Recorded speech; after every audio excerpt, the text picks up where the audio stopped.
The woman on the bench outside the Loblaws on Dunbar Street was not sleeping. Nathan Holt could see that from across the parking lot.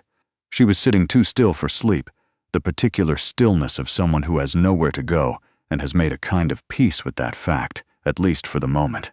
Her coat was a beige wool thing, not heavy enough for October in Vancouver, and she had a small canvas bag at her feet that looked like it held everything she owned that mattered. Nathan almost kept walking. He had 2 bags of groceries in his hands and a pot of lentil soup waiting at home that was probably sticking to the bottom of the pot because he'd forgotten to turn the burner down before he left. He stopped anyway. "Are you all right?" he asked. The woman looked up. She had dark eyes and the kind of face that might have been called serene under different circumstances. Right now it just looked exhausted. "I'm fine," she said. "Thank you." Nathan set his grocery bags down on the sidewalk. "It's supposed to drop to 4 degrees tonight. I know." He looked at her for a moment. He was not a man who said things for the sake of saying them, and he didn't say anything now. He just stood there, which was somehow worse, because it made her feel seen in a way she was not prepared for. Her name was Ruth Calloway, and 3 days ago her husband of 14 years had told her to leave. Not asked, told. He had handed her a folded piece of paper, their lawyer's contact information, a list of what she was entitled to take, and he had stood in the hallway of the house she had spent 6 years restoring, wallpaper by wallpaper, floor by floor, and he had said, "I think it's better this way, Ruth, for both of us." As if the decision had been mutual, as if she had been consulted at any point in the preceding months while he had already moved on to someone else. The reason, if you could call it that, was simple. Ruth could not have children. They had known this for 4 years. For 2 of those years, Dennis had told her it didn't matter. Then, apparently, it had started to matter. And then it had mattered so much that he had found someone who could give him what Ruth could not. And the house, and the marriage, and the 14 years were all folded into that piece of paper like a receipt for something returned. She had stayed 2 nights with her friend Bev in Kitsilano, but Bev's apartment was a 1-bedroom and her boyfriend was already irritated by the disruption. And Ruth had left on the 3rd morning, before either of them woke up, because she could not bear to watch 2 people be quietly unhappy because of her. She had been on this bench for 2 hours. "I don't have a shelter or anything to offer you," Nathan said, "but I have a house about 6 blocks from here, and my kids are home, and I'm making soup. You could come and eat something and figure out next steps somewhere warm." Ruth looked at him for a long moment. He was not what she would have expected from a stranger making this offer. He was in his late 50s, wearing a canvas jacket that had a small tear at the left elbow, and the kind of worn-in boots that suggested he'd owned them for a decade. He had gray in his hair and in the stubble at his jaw, and his eyes were steady and unremarkable in the way that very trustworthy people's eyes sometimes are. "Why?" she asked. "Because it's October and 4 degrees, he said. "And you said you were fine when you weren't." She picked up her canvas bag and stood. His house was a craftsman bungalow on West 22nd, the kind of house that had been there since the 40s and looked like it intended to stay. The porch had 2 hockey sticks leaning against the railing and a doormat that said "Home" in faded letters. Inside it smelled like onion and bay leaf and something faintly like sawdust, which Ruth would later learn was because Nathan spent his evenings in the garage workshop. A boy of about 11 was sitting at the kitchen table doing homework with his pencil behind his ear, and a girl who couldn't have been more than 9 was lying on the living room floor reading a paperback with a horse on the cover. "Dad, the soup," the boy said without looking up. "I know, Thomas." Nathan set the grocery bags on the counter and turned the burner down. The soup had only just begun to catch. He stirred it and looked at Ruth, who was standing just inside the door with her coat still on. "Thomas Ellis," he said. "This is Ruth. She's going to have dinner with us." Thomas looked up then. He had his father's steady eyes. "Hi," he said. The girl, Ellie, peered around the doorframe. "Do you like horses?" she asked. "I used to ride," Ruth said. Ellie's face did something complicated and approving, and she retreated back to her book. That was how it began. Ruth did not intend to stay. She was very clear about this in her own mind. She ate the lentil soup, which was better than she expected, dense with sweet potato and cumin. And she listened to Thomas explain at length why his science teacher's understanding of photosynthesis was flawed, and she watched Ellie fall asleep on the couch before 9 o'clock with the horsebook on her chest. Nathan drove her to a budget motel on Kingsway after dinner and paid for 2 nights, and when she tried to object, he said, "Consider it a loan if it makes you feel better," and did not wait for her to argue further. She paid him back 11 days later, once she had sorted herself out enough to access her own bank account, which had been tangled in the separation paperwork. She sent a transfer with a message that said thank you and left it at that. He replied 3 days later, "How are you doing?" She almost didn't answer. Then she did. "Getting there." He wrote back, "Thomas is trying to convince me to get a dog. I need a second opinion from someone with sense." She laughed alone in the furnished room she was renting in East Vancouver. For the first time in weeks, she wrote back, "Don't, you already have soup problems." It became a thing somehow, a back and forth, not romantic, not yet, or perhaps it was, slowly, in the way that warmth is not a fire but can become one. She met him for coffee in November, and he told her about his wife, Joanna, who had died of a brain aneurysm 4 years earlier with absolutely no warning on a Sunday afternoon in March, and how he had stood in the emergency room and been unable to understand, functionally, what the doctor was telling him, because it was not the kind of thing that happened. They had been married for 16 years. Thomas had been 7. Ellie had been 5. "People tell you children are resilient," Nathan said. "They are in some ways, but Thomas still doesn't like Sundays. He gets quiet on Sundays." Ruth thought about that for a long time. She thought about it on the bus home and in the shower, and while she was lying awake in the unfamiliar room with the unfamiliar streetlight coming through the gap in the curtain. She had spent 14 years trying to give Dennis something she didn't have. She had gone through tests and treatments and procedures that she would not describe in detail to anyone because there were no words for the particular indignity of being measured against your own biology and found insufficient. She had held herself together through all of it because Dennis had said it didn't matter, and she had believed him, or had needed to believe him, which is not quite the same thing. She had never once thought about what she herself needed. She was thinking about it now. In December, Nathan called her on a Thursday evening. "I have a situation," he said. "What kind of situation?" "The woman who picks Thomas and Ellie up from school and watches them until I get home has a family emergency. She's going to be gone for at least 3 weeks. I have some flexibility in my schedule, but not complete flexibility, and I'm trying to figure out what to do." Ruth was quiet for a moment. "What time do they get out of school?" 3:15. "What time do you usually get home?" 6-ish. Sometimes later. She thought about her current situation, which was, she had savings. She was applying for jobs in the non-profit sector where she had worked before her marriage, and she was filling the hours between job applications with long walks and too much tea and the low-grade anxiety of someone who has not yet figured out what her life is. "I could do it temporarily," she said, "until you find someone. I'm not working yet." There was a pause. "I wouldn't feel right not paying you. Nathan, you paid for 2 nights at a motel when I was sitting on a bench. Let's call it even and revisit after Christmas." He picked her up the next morning and drove her to the school so she would know where it was, and then he took her to the house and showed her where everything was. The after-school snacks, the homework schedule he'd written out on a whiteboard, Ellie's allergy to tree nuts, the way the back door stuck if you didn't lift the handle slightly when you turned the key. He was very thorough. Ruth watched him go through all of it and thought, "This is a man who has been doing this alone for 4 years and has become so competent out of necessity that he doesn't even notice it anymore." The first afternoon Thomas came in, dropped his backpack with a noise that suggested it contained rocks, and said, "Did you know that Canadian geese are actually called Canada geese, and people have been saying it wrong for decades?" "I did know that," Ruth said. Thomas looked at her with new respect. "Most adults don't. I'm sorry to hear that." He got his snack, apple slices and cheddar, as indicated on the whiteboard, and sat down at the table. After a moment he said, "Dad said you used to work for a charity. For several years, yes. A housing organization. So you helped people find houses?" "Something like that." He considered this. "That's useful," he said. It was clearly intended as a compliment. Ellie was more cautious. She watched Ruth from a measured distance for the first week, accepting her presence without offering anything in return.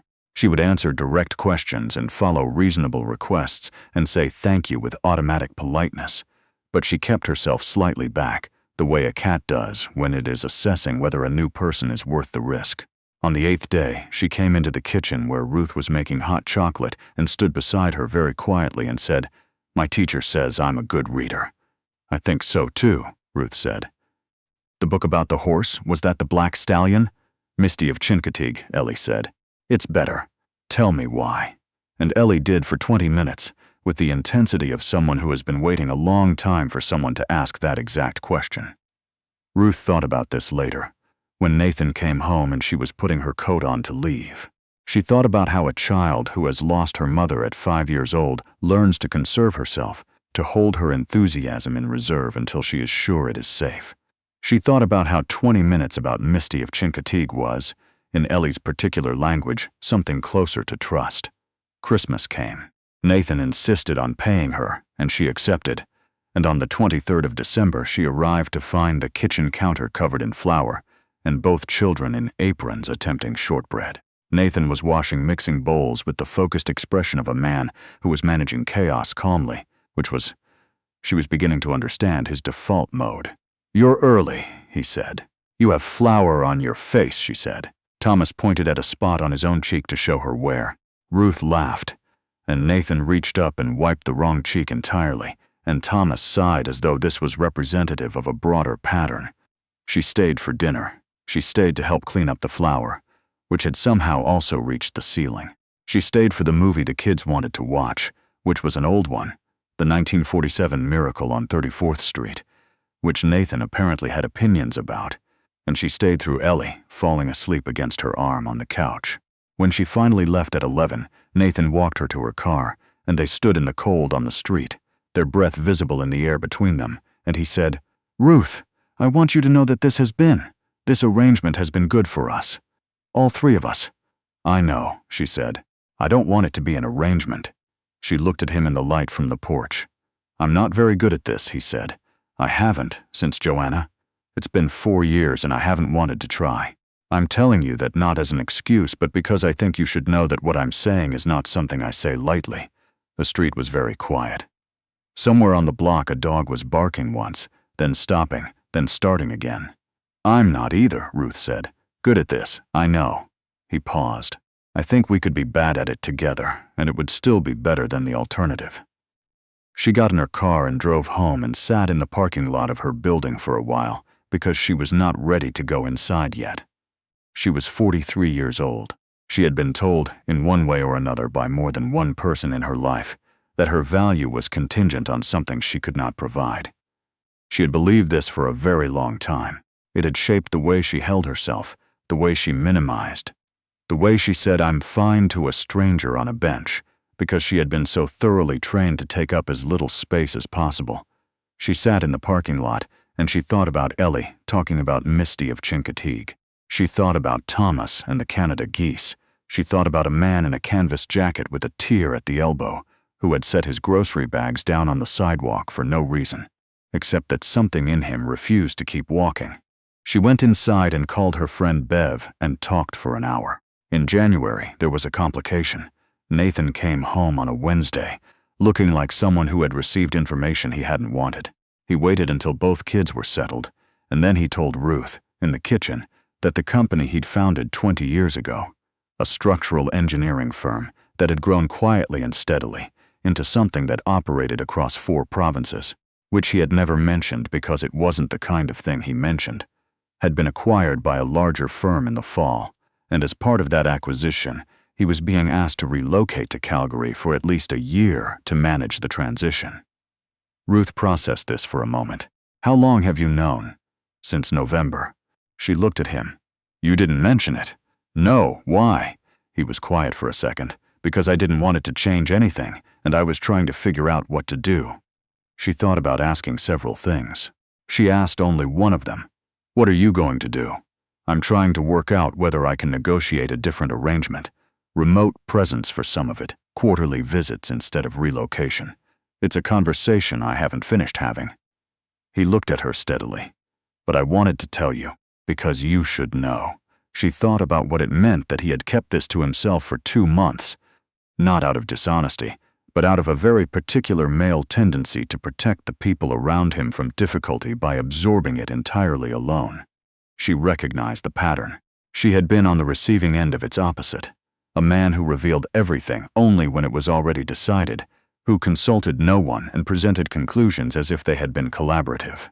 Nathan was not that.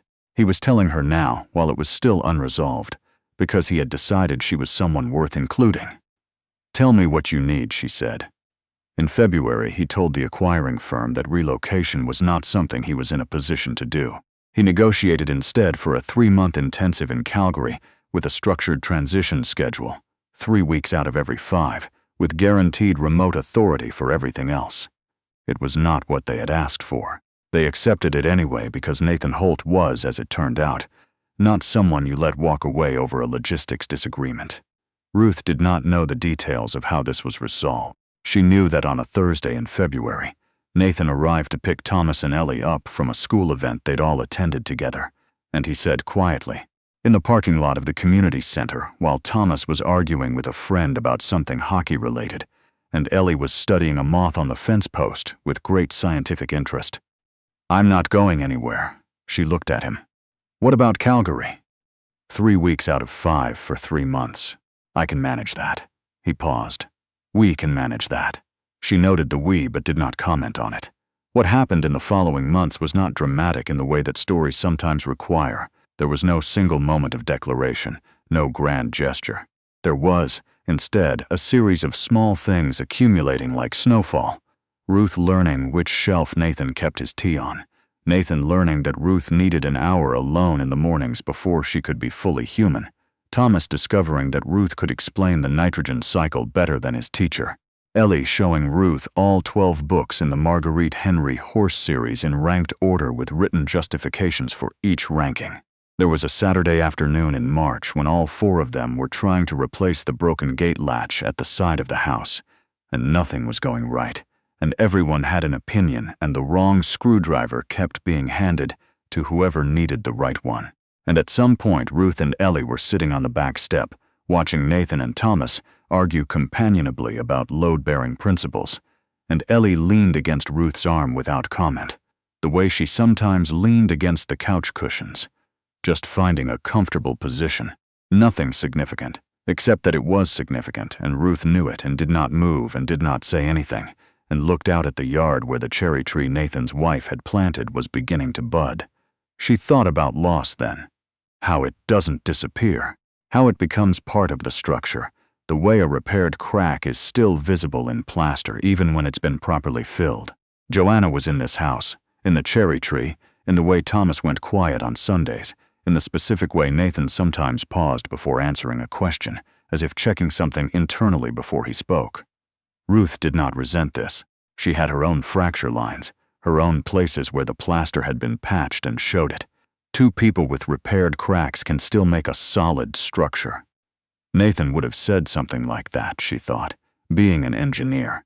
In April, Ruth got a job offer, director of housing programs at a nonprofit in Burnaby, that she had applied to in January and had almost given up on. She told Nathan at the kitchen table while the kids were at school, and he said, "Ruth, that's exactly right.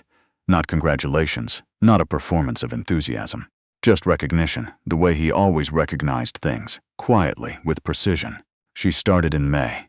On a Sunday in June, which was a Sunday, Nathan had chosen deliberately because Thomas deserved to have at least some Sundays restored to him.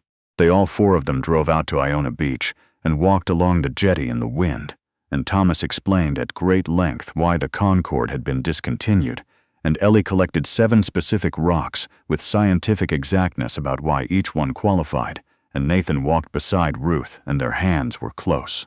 Together, and then they were not close, they were holding on, neither of them having made a production of it. On the way home, Thomas fell asleep in the back seat with his mouth open, which he would have been mortified by if he'd known. Ellie was still sorting her rocks with a small flashlight even though it was not yet dark.